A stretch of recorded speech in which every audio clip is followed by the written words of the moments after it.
بسم اللہ والصلاۃ والسلام علی رسول اللہ۔ ایک سوال ہمارے پاس آیا کہ کیا نماز تہجد کے لیے مسجد کے مائک میں اذان دے سکتے ہیں؟ نبی کریم علیہ السلام کے دور اقدس میں نماز تہجد کے لیے اذان ہوتی تھی یا نہیں؟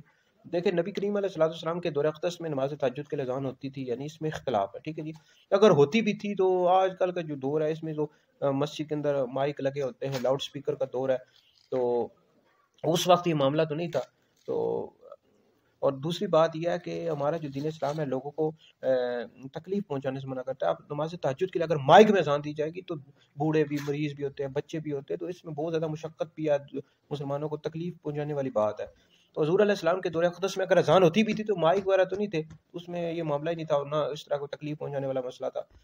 تو اور شرح معنی الاثار میں موجود ہے کہ فجر کا وقت داخل ہونے سے پہلے اذان دینا یہ صحابہ کرام علیہ رضوان کے طریقے کے خلاف ہے۔ مطلب صحابہ کرام علیہ رضوان جو اذان دیتے تھے فجر کا وقت داخل ہونے سے پہلے ہی دیا کرتے تھے۔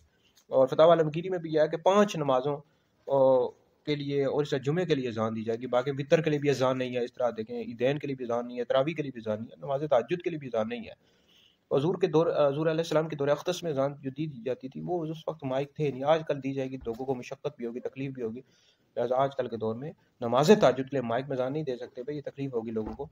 فجر کا وقت جب داخل ہو اسی وقت ہی اذان دی جائے۔